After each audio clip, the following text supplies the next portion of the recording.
Hey, this is Chuck, and you are listening to Fans with Bands, the podcast where we talk to the fans and the bands they dig about life, music, and whatever the hell else we want to talk about. Today on Fans with Bands, we are talking to Chirp. Check it out. Hey, this is Chuck with Fans with Bands, and I am talking to Jay, Brian, Sam, and Gaston of Chirp. How's it going, guys? Good. Hey, Going good. Awesome. We got fans, Ralph, and there's a cadre of folks over there. You can't actually, I can see them, but you can't actually hear them right now. But there's a little crowd of folks over there. So it's great to actually see you guys. I mean, I know it's not in real life, but it's cool to see you virtually. And it's been like a minute and a half because I think the first time I saw you guys was at the Dark Horse 4Elf show. Yeah. Where Brian had his very cool onesie.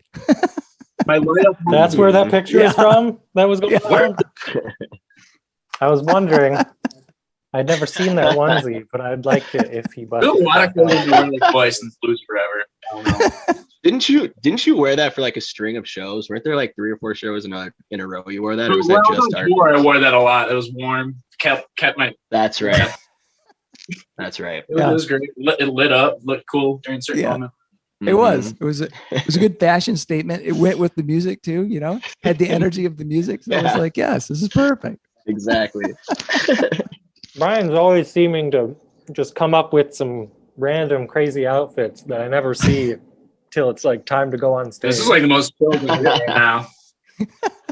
He just comes out from behind backstage, and I'm like, "That's not what you were wearing before." That's crazy. That could be on like a back of a shirt. What will Brian wear? Yeah, I like that.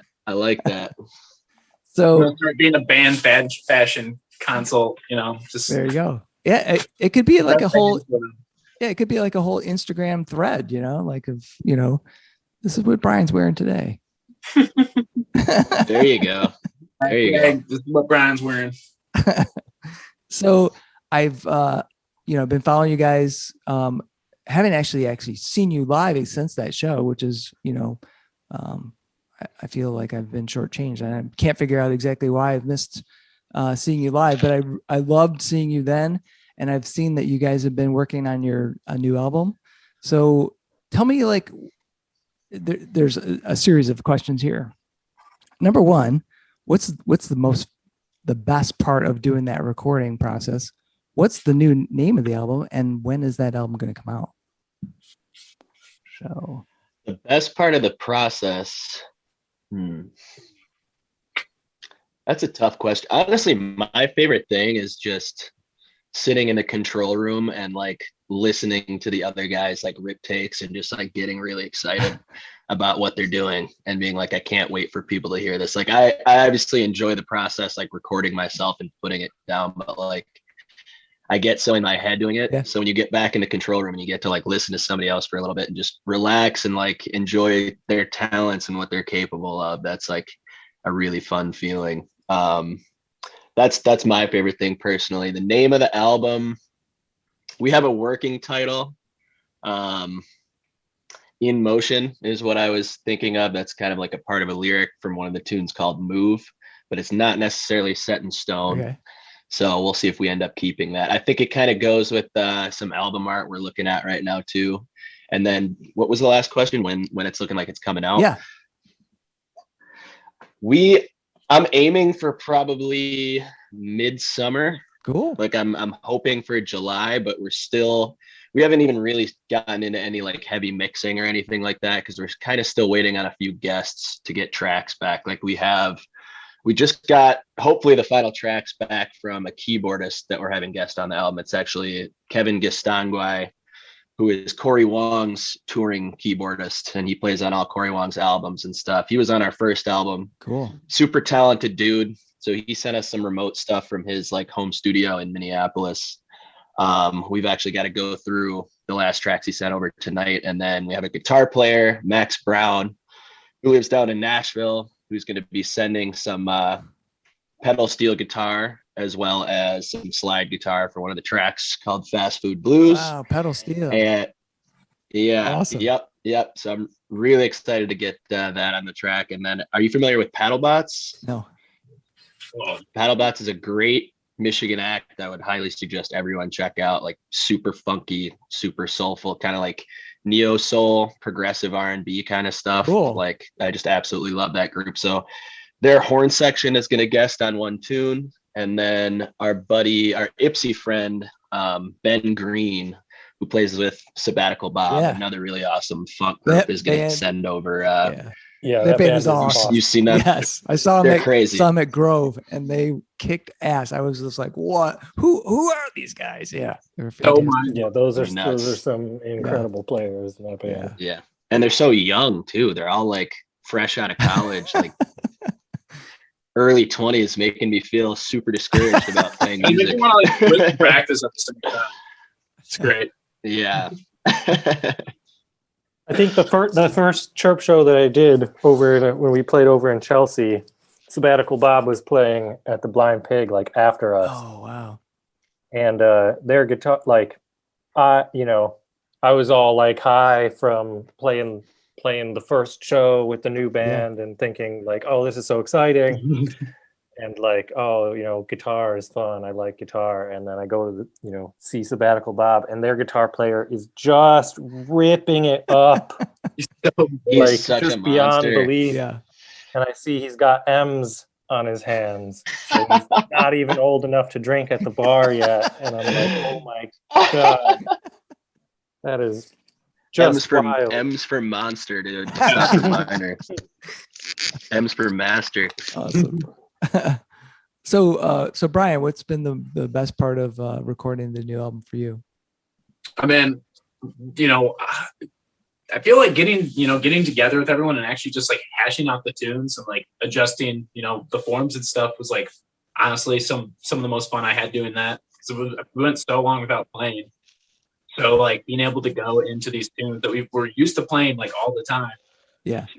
Taking a break and then playing them again was like really nice because we had like fresh new energy. We're all really, really excited to, do it. Yeah. It was just way too long without playing. So I really liked the several, a couple days practicing, and I liked being able to use all sorts of like fancy gear. I got to use like 6 different basses on that whole album. Wow. And cool. I don't know. That Willis sound has just got a bunch of cool stuff, and they can make everything sound really good. So very nice, very nice. I definitely do. And Sam, how about you? So you're one of the newer members of Chirp, correct? Yes, this is true. I think for me it's always fun because typically when I am recording an album, you're taking music that already exists, but you're like now trying to make like the definitive version of it. So like we played live all the time. The songs, how they're going to be played live is like one thing. And there's like, they have a form to them. It's not that we just like go in without a plan, but there's a lot of loose energy where the tunes and the forms, you can inject your real-time ideas into them just to like whatever is going on in the moment, whatever energy everybody is throwing down that particular time. And so there's, I guess, a certain level of spontaneity when you play it live, and just like engaging in the thought puzzles of like, okay, for a version that's going to be cut to tape and it's going to be you're going to hear it exactly the same way every time you push play on this.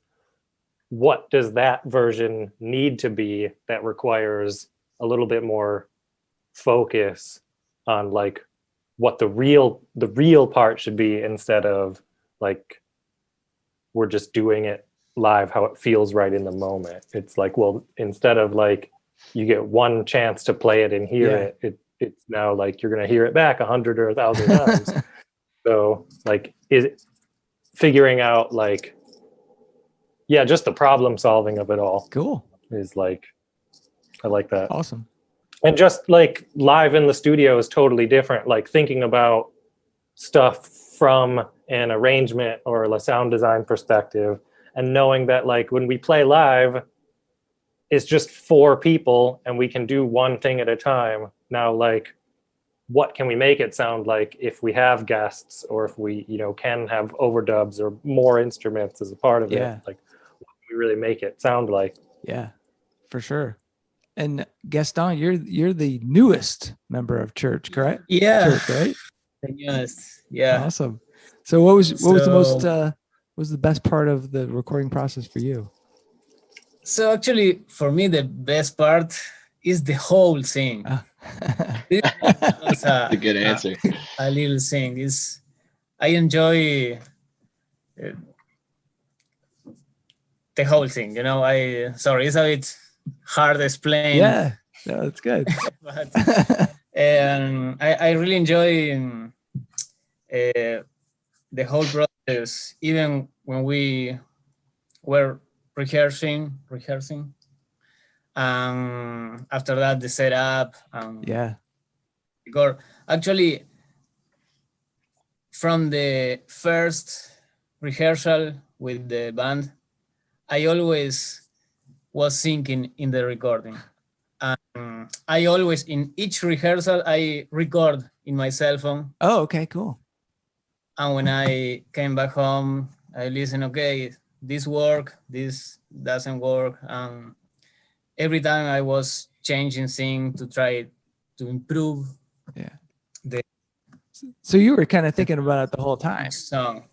Sorry? You were kind of thinking about it the whole time as you were rehearsing and thinking about. You were already thinking about how you were thinking the recording process would be, and trying to refine that. Yeah, I was thinking on that because for me it's a bit hard to resolve all of those problems in the recording session. I need more time. That's why I almost 1 year listen what was I'm doing to try improve. Of course, like Sam says, playing live is another vibe, another way to think about. But anyway, I don't know if you know what I mean. Yeah. Oh yeah, for sure, man. I totally get it. And looks like Jack has joined. So Jack, can you hear us? Is that Jack Long? Is that like my dad, Jack, or is that like I other don't know. Jack? It just says Jack. I hope it's my dad. There's a random Jack on the Random page. Jack. Jack, are you there? There's another Jack in this group chat up in the Yeah. Well, on the Ralph page. Oh, I don't think Jack. Well, In- yeah. in blue and There's a orange Jack shirt. over there. I can see him. He's raising his hand. Awesome.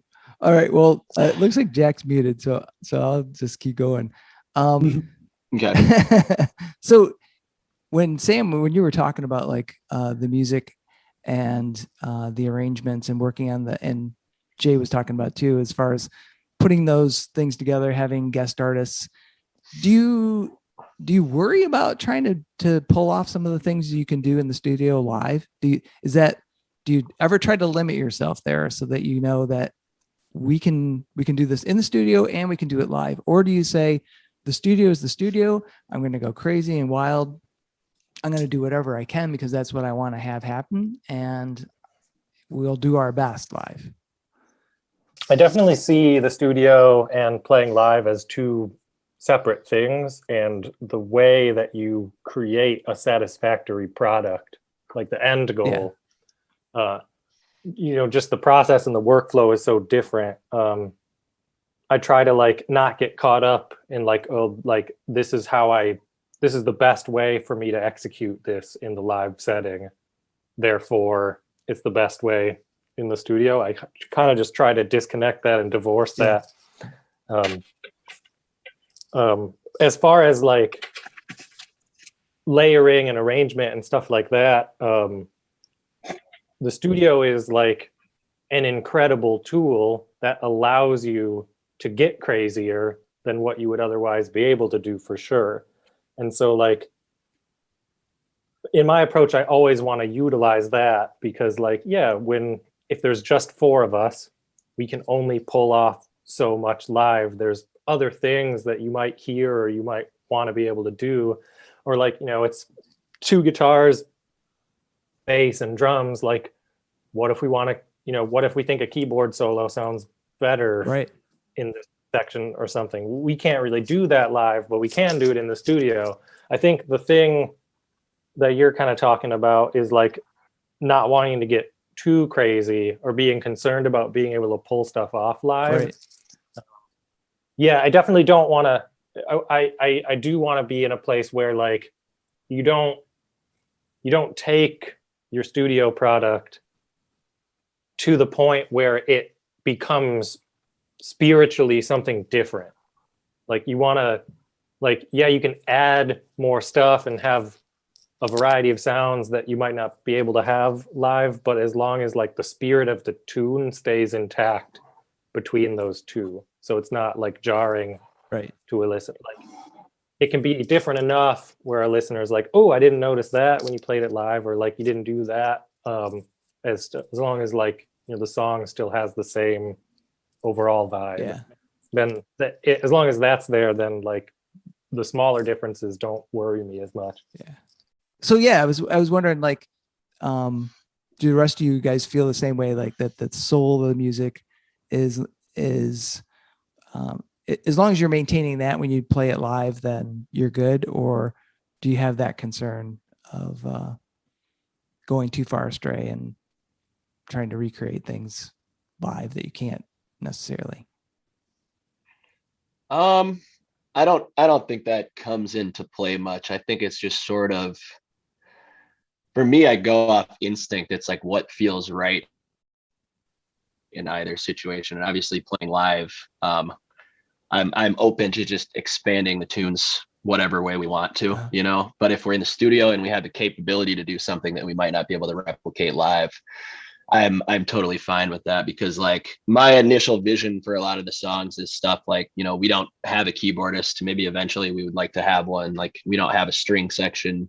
It'd be nice to play with one live one day, but obviously that's out of our budget. But I don't want to limit the vision of the songs or what we want, any experimenting we want to do in the studio just because we couldn't do it live. And when we're doing it live, it's like sometimes finding ways to approximate it or just doing a different take on it because we're 2 guitars, bass and drums, you know, which is kind of a fun challenge sometimes too. And like, I think like I mentioned earlier about the album, like a lot of the forms were, we really tried to trim as much of the fat out as possible to shorten them. Cause like a lot of our songs like live get up between like 10 and 15 minutes, but they kind of like, at least the stuff I've written more recently sounds like, I don't know, more on the pop side than it's been in the past. Oh, cool. So it was like, they still ended up being like between 6 and 7 minutes on the album. Like that's always so hard for me. But I think live, we're going to keep those like initial live arrangements so we can like stretch them out. Cause I think like, that's what we all like to do. That's what I like to do at least. Yeah. Yeah. That was some of the hardest part of, you know, getting stuff down. Is like we're so ingrained in having it go a certain way after playing it for so long. And then just, you know, having to chop it apart, you know. Oh man. I mean, I was kind of bad at, you know, remembering the forms, but I got through it. I got through it. I did it. All right. Mm-hmm. That would be you know, because you guys, when you play live, you're really like off, you know, experimenting, improvising, and to dial it back in when you're in the studio would be, I think that would be hard. That would be a challenge.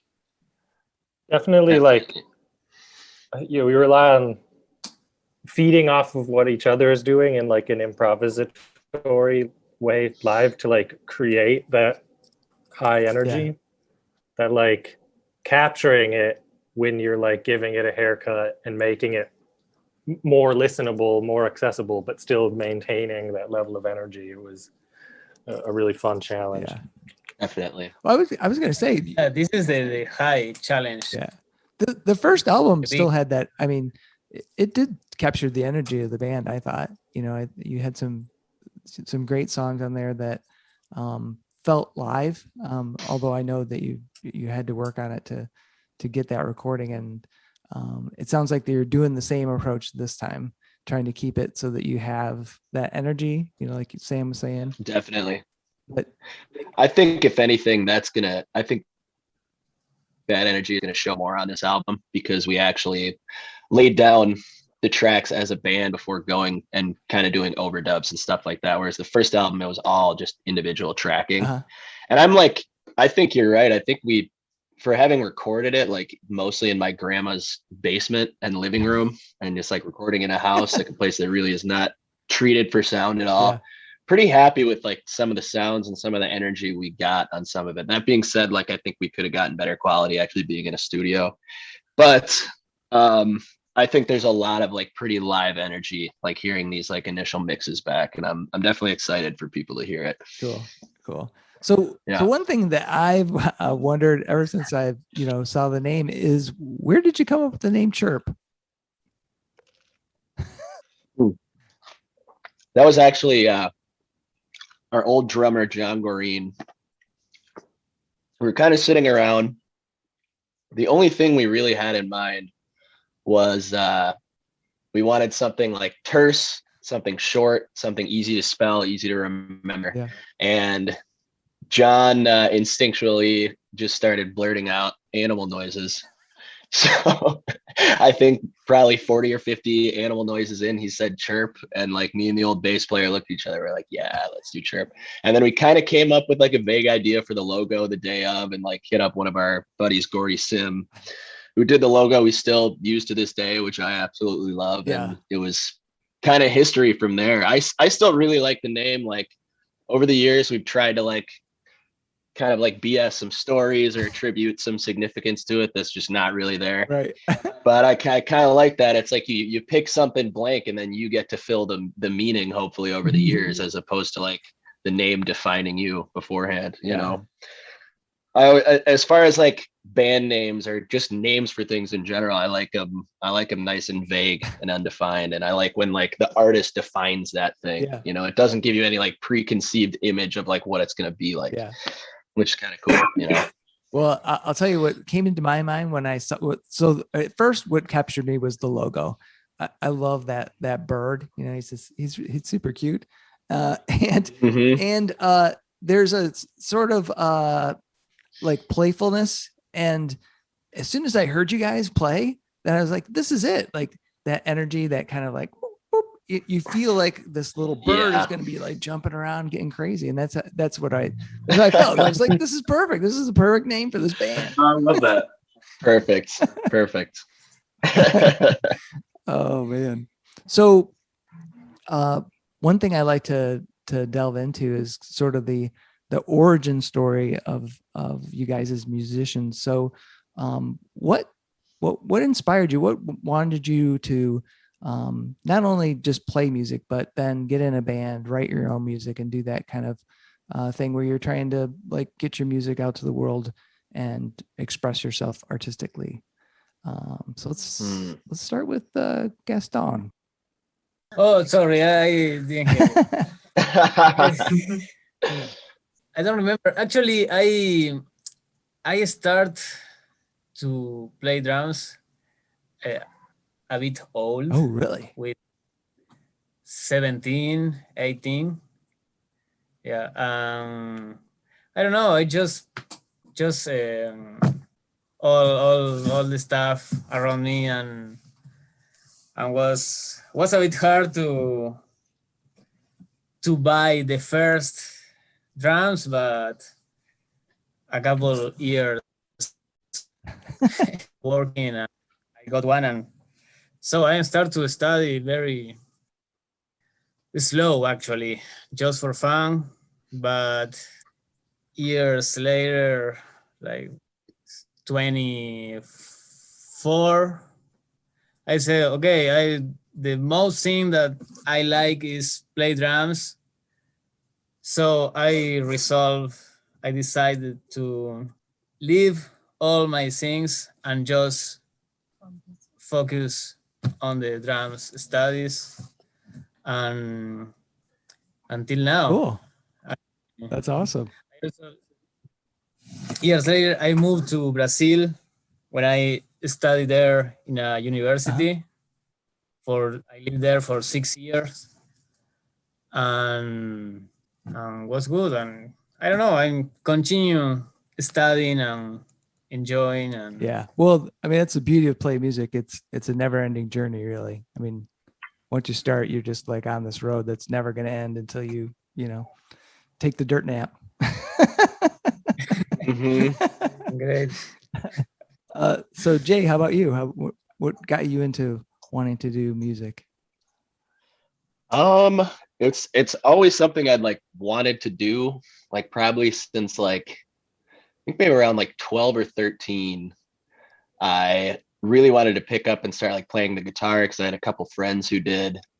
And my mom like bought me a guitar for my birthday, and it must have sat in my closet for like 6 years without being touched because I was kind of always just like honestly very, very intimidated by it, by like the act of learning it. It's never like I was always like busier with sports growing up and stuff. So a lot of my time was like devoted to that. And music was just like a very foreign thing to me outside of like a year of doing it in like 5th grade. Yeah. But oh, is somebody here? No, go ahead.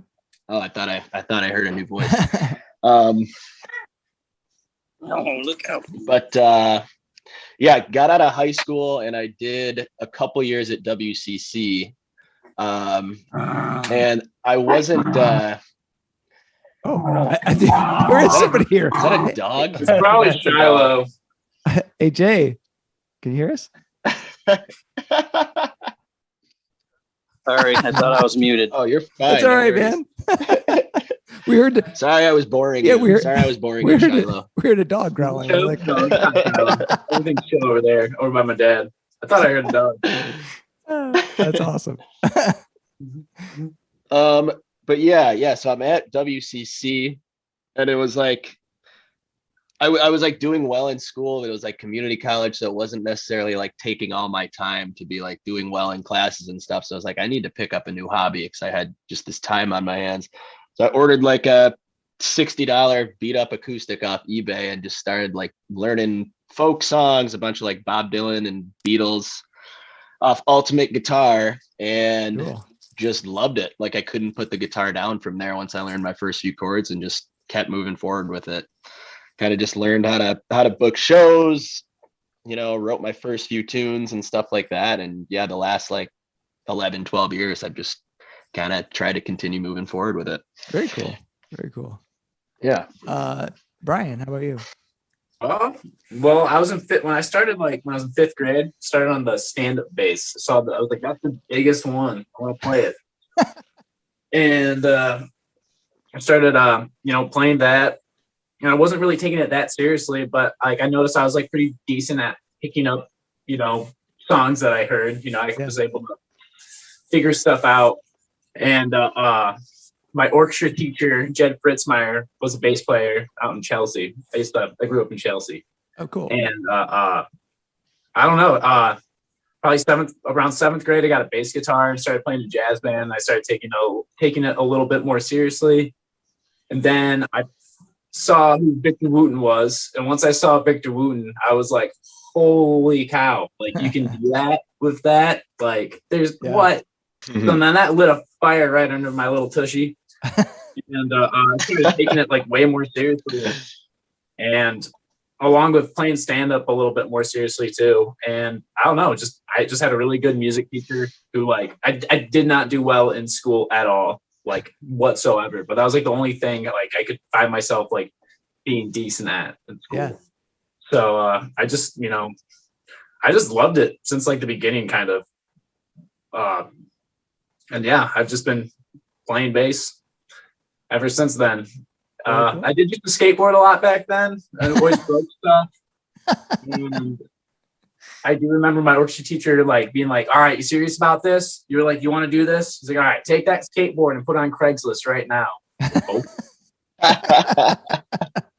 But yeah, Jed Fritzmeyer out of Chelsea, Michigan. He is like a huge reason why I play. And he just showed me so many players. I mean, he was just awesome. Just having a really good teacher like made me really want to do it. And it's like my cozy spot. Just like when I'm playing my instrument, it's just, I don't know. That's like real life to me. Everything else is cooler.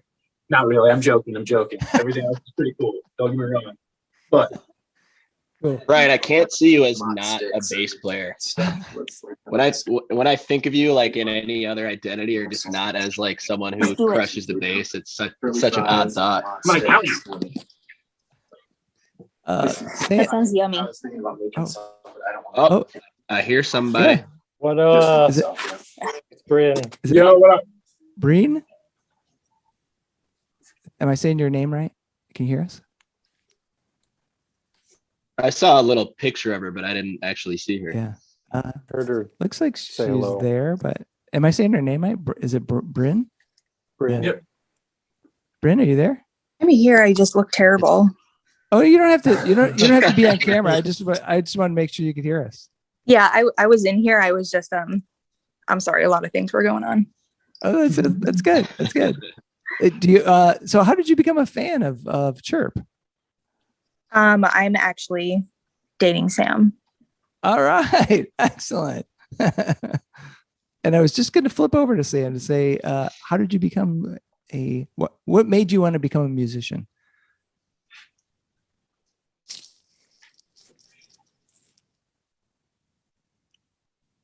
My my dad, who is up in the top right corner, he when we were growing up, he had a few acoustic guitars, just like lying around the house. He had played casually throughout his adult life, and I was always very mysteriously fascinated by the instrument. I couldn't really put my finger on what it was about it, because it wasn't like he would like take it out and play it too often or anything like that. Every once in a while, but I was just like really, really fascinated by it. And then I think it was spring break when I was in 7th or 8th grade, I was able to get an electric guitar. And I was also like right around the same point where I was actually able to like get on the internet and like watch videos of like, musicians playing and just like people playing electric guitar and making this like loud, gnarly, distorted, huge sound, just like completely blew me away. I like didn't really know what to make of all of that. I didn't know what to make of like, you can do that for work. You can just like make noise and like bounce energy off of people. And that, so I really wanted to learn it. And then like pretty early on, just like doing like lessons, learning like the names of the strings and like how to make basic chords.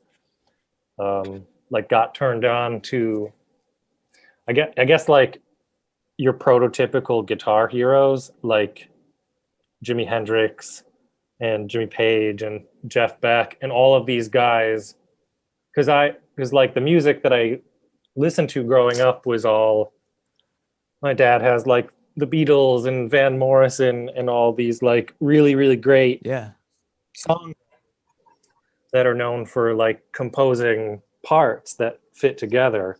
And that was all like really, really cool. And I always loved listening to that music. But like starting to play guitar and being turned on to these players that literally like there isn't like, this is the part that I'm playing and that's how it goes. It's like, this is what I'm feeling in the moment. And like whatever emotional or spiritual energy that I have within me right now, that's coming out. And what sound is coming out, like coming from this place of inspiration, it like cracked open my world in a way that is like, still taking me in that direction. But just being inspired by these people that inject this incredible amount of spiritual real-time energy into their playing. I had no idea that music could sound like that like you could put your own personality and your own emotion into what it sounds like in such a way. And so, yeah, it was like the show was over for me since then. It was like, yeah, like that's what I gotta do. That's awesome. And I get Sam. and it's like it's such a journey in and of itself, you know, because it's one thing to have that drive and want to express yourself, but then there's that, you know, there's the technical tools that you have to learn of your instrument, but then also like learning the rules and then breaking the rules basically to create. I think that's something you guys do with your music too, because it's, you know, improvisational, very in some respects free forming, and so you take an idea and you let it run and you ferment it and you kind of bake it with your own special sauce and let it roll. So that's kind of cool. It's very cool. So that brings up another question, because you kind of touched on like musicians that were important to you. What was the very first concert you went to? Jay, how about you? Smash Mouth at the age of 7. Hell yeah. I got to Awesome. I got to go back. It was like one of my mom's friends, I want to say, knew somebody on their crew, and they came to like the Palace of Auburn Hills or something like that. That is, it's like so young, it's hard to remember a lot of it, but I do have a very distinct memory of the guitar player walking over, and he kind of leans in close, and he's like, I'm like looking up at him, and he takes a big puff of his cigarette and he goes, "Never do this, kid," and then puts the cigarette back in his mouth and walks over and is just crushing the guitar. And Brian and I were just talking about this last night. I was just thinking to myself, like, yeah, I was thinking to myself, like, one day I'm gonna smoke cigarettes like that guy. That looks so cool. Like, he 100% influenced me in the wrong way, and here I am. Yeah, bad influence. To this day. Bad Oh, man. influence. What are you gonna do? What are you gonna do? Yeah. Brian, how about you? What was your first concert? Like my first real concert was Incubus. Oh, cool. Yeah. I went with my older brother Mark. Very cool. My older brother, on the younger side of 6. Like a lot of my older, like pretty much Mark was like really into music, listening to music. He had a bunch of like friends that I was like, you know, always looked up to. Yeah. And he took me out to go see Incubus, and I think Sam was at that show too. Where it was. It was at DTE Pine Knob. Yeah. Oh, Nice. wow, crazy. So Yeah. Sam, what was yours?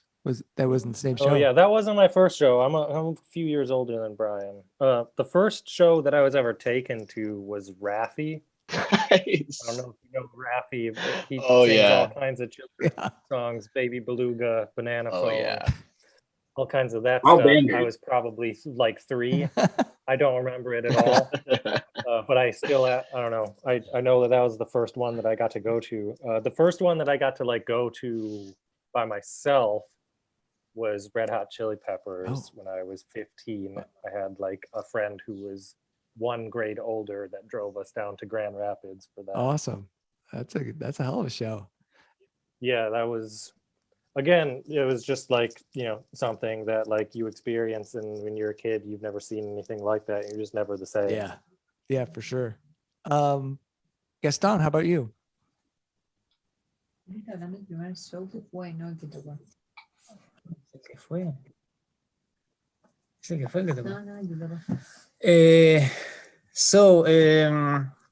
I remember one in Montevideo, that is the Uruguay capital. Was very, I don't know, it was good, but I remember how my legs were shivering. You know, but yeah, I remember that it was 6 months later. Oh, really? That when I cool. got my drums, and 6 months So later, you were inspired I right off the get. And That's you- awesome.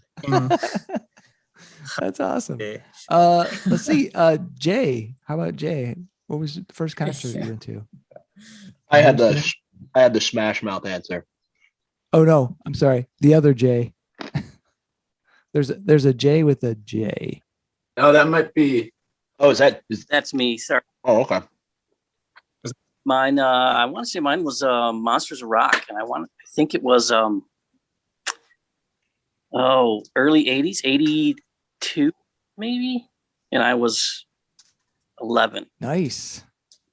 Yeah, and that changed my world. Obviously, changed my whole scope. Who Monsters of Rock was that? Was that Metallica? It was a huge venue. It was at I want to say Silverdome. Oh, okay. And it was like Van Halen and Nice.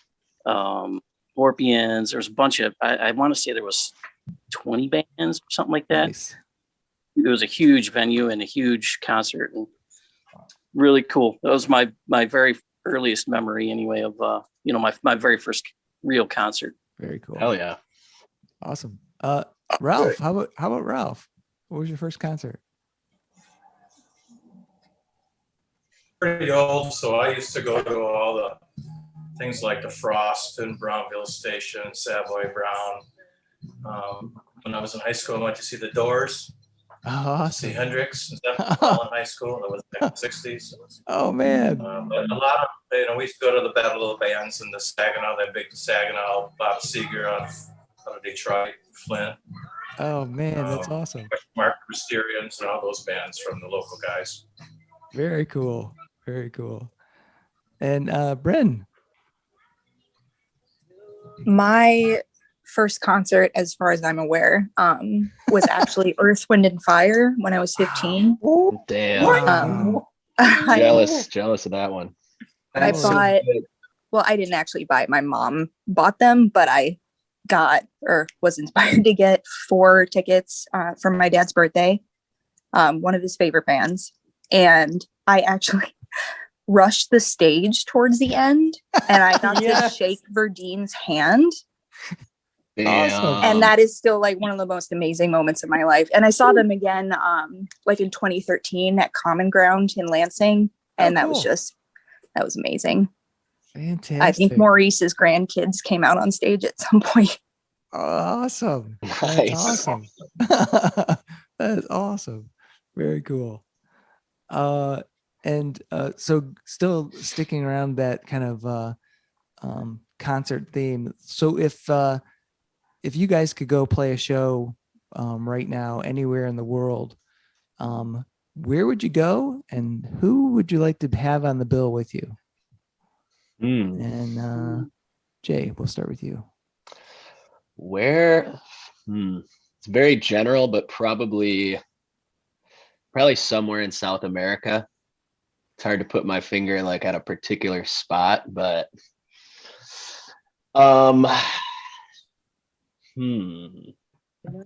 actually no, I would love to do Australia. I would love to do like an Australian tour. I think that'd be awesome. I'm gonna switch to Australia. With who? Yeah. Earth, Wind, and Fire would be on that list 100%. They're like in my top 3 of all time, no question. It'd be awesome to do something with Donald Fagen. Unfortunately, Walter Becker's no longer with us, but that's the closest we would be able to get to like playing with Steely Dan. And any form or offshoot of Wolfpack would be a ton of fun to play with, whether it be like Theo, Corey Wong, any of the Wolfpack dudes. I would love to collaborate with any of them. Awesome. That sounds fantastic. Australia with Earth, Wind, and Fire is, after thinking about that, that's a new dream of mine. Awesome. Sam, how about you? Oh man, I mean, there's so many places. I'm thinking of like American venues that are really gorgeous that I would love to play at. One would be the Gorge in Washington State. Oh, I've heard about that place. That is amazing. Up elevation, overlooks big cliff, body of water behind the stage. Yeah. Red Rocks is another one that's just like a beautiful venue. I imagine just like you'd be so inspired to play there. There's a few other, like Alpine Valley in Wisconsin is a cool one. yeah, I don't know. Just, I mean, love to play those venues. And who? With who? Yeah. I mean, I don't know, some of my favorite guitarists that are still alive today. I love Robert Fripp. So if we could do something with King Crimson, yeah. that would be wild, but they're too good to be on the same bill. I love Annie Clark, St. Vincent. I think she's an incredible guitar player. It'd be cool to do a show with her. If Jerry Garcia were still alive, I'd love to do a show with the Dead, but that couldn't happen. But he'd be one of the few. Well, in our perfect world, we can make anything happen, so it's all good. Brian, how about you? I mean, I was gonna say Australia. I saw you over there. But yeah, it'd be Australia with Ariana Grande and JD Beck and Domi. And Thundercat, of course. That whole group. I mean, I don't know. Or it could be, I don't know. Like, if it's like people that are not here with us anymore, probably like, oh man, some like Weather Report with I mean, at what's a cool spot? New Zealand. That's pretty much Australia. Yeah, there you go. And it doesn't have animals that can kill you either. So yeah, but that's the cool part about Australia. They got so many cool things. Like, you got to be like a little like, yeah, it's really pretty there. The girls have hot accents, but like everything there can kill you. Right. Lots of poisonous. Right. I can tell you all sorts of stuff about Australian animals that will get you dead for a different time.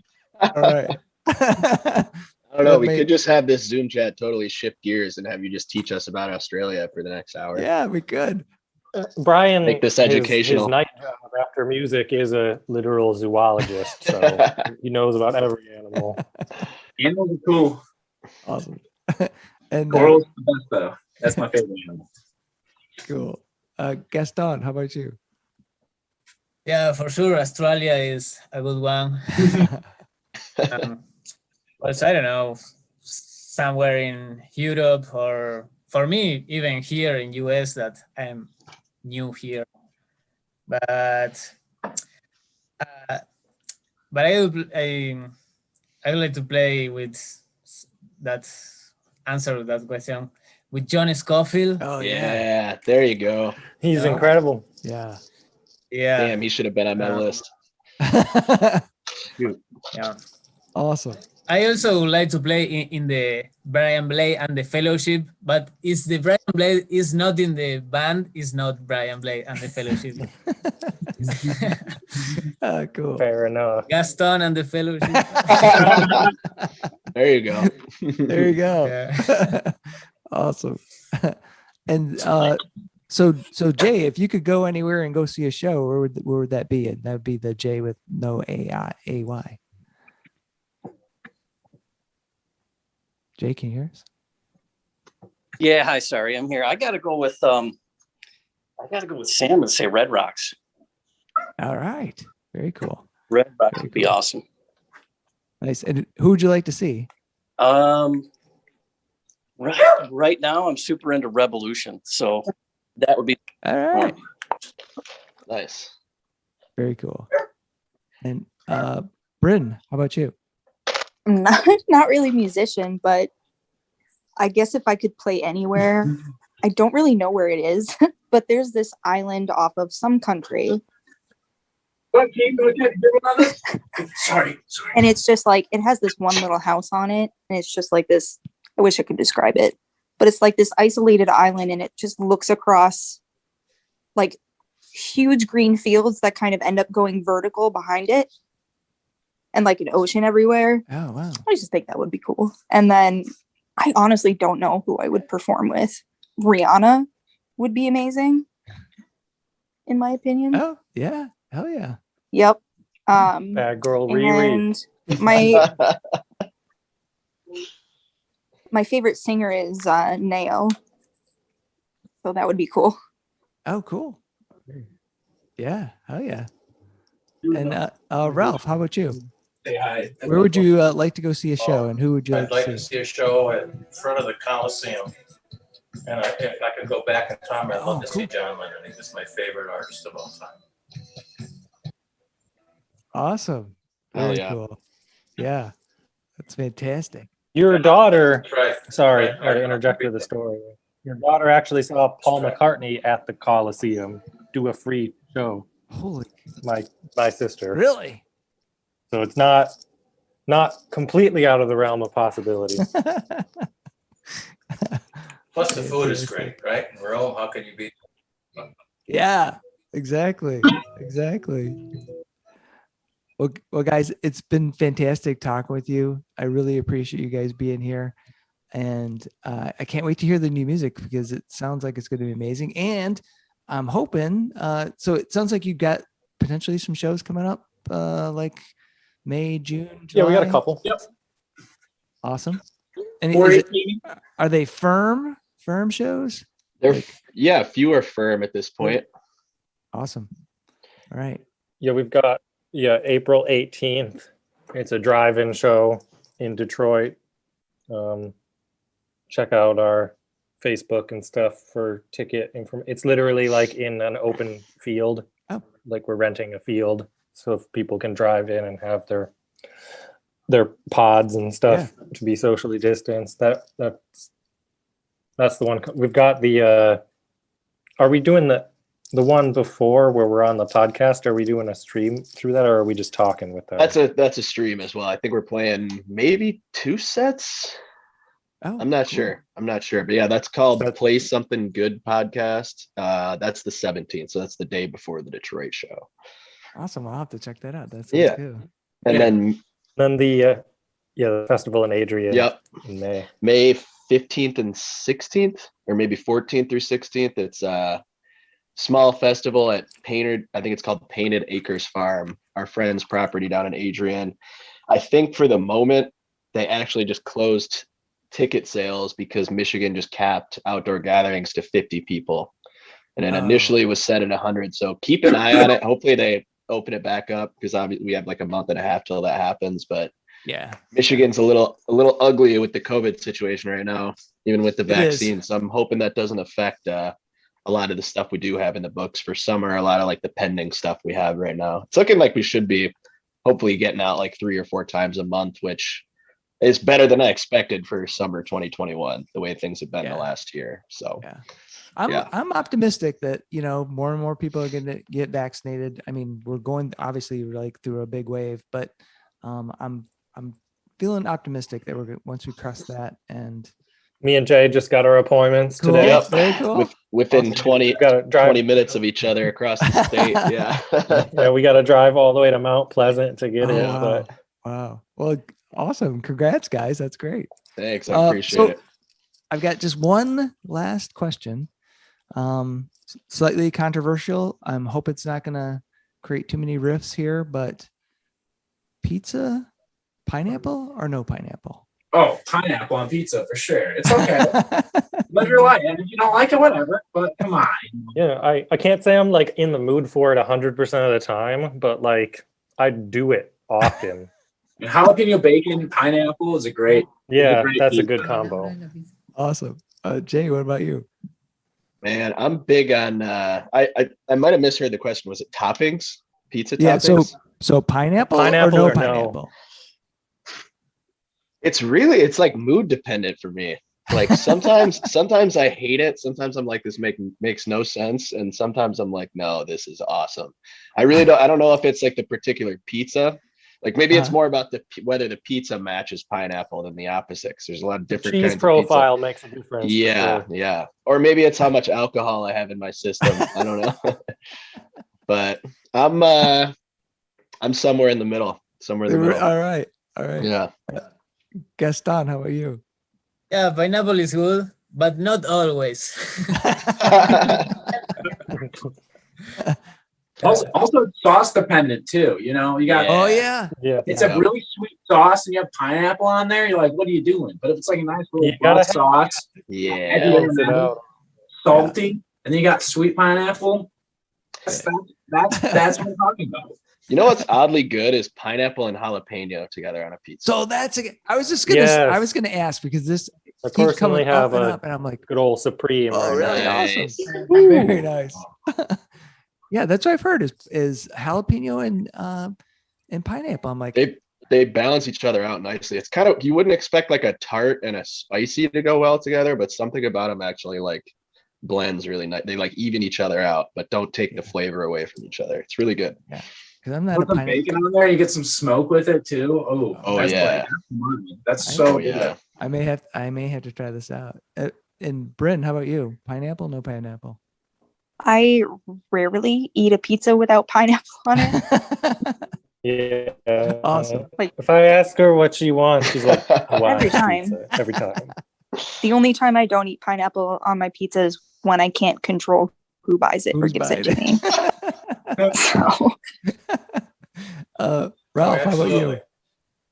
Absolutely, Wood-fired all pizza, right. though. It's got to be wood-fired pizza with pineapple. Oh, It's the best way to. there you go. Oh, he's plugging his own cafe right I'm now. plugging my Italian wood stove. Getting called out. And other Jay, how about you? I'm okay with pineapple. The only thing I really can't get behind is barbecue chicken. My son loves the barbecue pizza, and I just can't do it. Yeah, I'm with you there. I'm not a barbecue fan. I mean, I like barbecue, but not pizza necessarily. Awesome. Well, thanks again, guys, for being on Fans with Bands, and can't wait to check out the new music and see you live soon. Awesome. Thank you All right. again for having us. This was a lot of fun. Yeah. This was awesome. Yeah, good talking to you Yeah. today. Thanks, Chuck. All right, guys. So Take is it easy. real quick, is this Yeah. something to look out for on like Spotify and YouTube? Is like the audio going to be posted later, or Yeah. So, just so you know, it'll probably be like next month. oh, that's fine. Yeah. But yeah, the audio will be on Spotify. It'll be on YouTube. It'll be on Apple Podcast. Every podcasting platform you can get to, it'll be there. So Killer. Sweet. You can- Well, yeah, I guess just let us know yeah, when that's all set, and we'll share it with our friends and fans and stuff. yeah, hell yeah. All right, Awesome. guys. Take All right, care. thank you, Chuck. Yeah. All right. See you guys. Thank you. Later, y'all. Bye. Later. Bye. Bye. Bye, Luke and Deb. Thanks again to Brian, Sam, Jay, and Gaston of Chirp, as well as fans Jay, Ralph, Jack, and Brynne for joining me on this episode of Fans with Bands. Keep your eyes peeled for live shows featuring Chirp this summer. It's going to be awesome. And be on the lookout for new music from Chirp coming soon. See the show notes for all the details and links. These are tough times for everyone in the creative industries such as music. Your support of live streaming, purchasing music, and merchandise is critical. If you can help out your local artists, please do. If you are in the Michigan area, consider following the Playing in the Detroit Area Tonight Facebook page. It is a place for fans and bands to support each other and share our combined love of music. Thank you all so much for listening. Be sure to hit subscribe on your favorite podcast service to get each and every episode of Fans with Bands. Spread the word by rating the show and leaving a comment. We want to hear what you think. You can keep in touch by following us on social media. This is a Life in Michigan production. Until next time, be well and kick out the jams.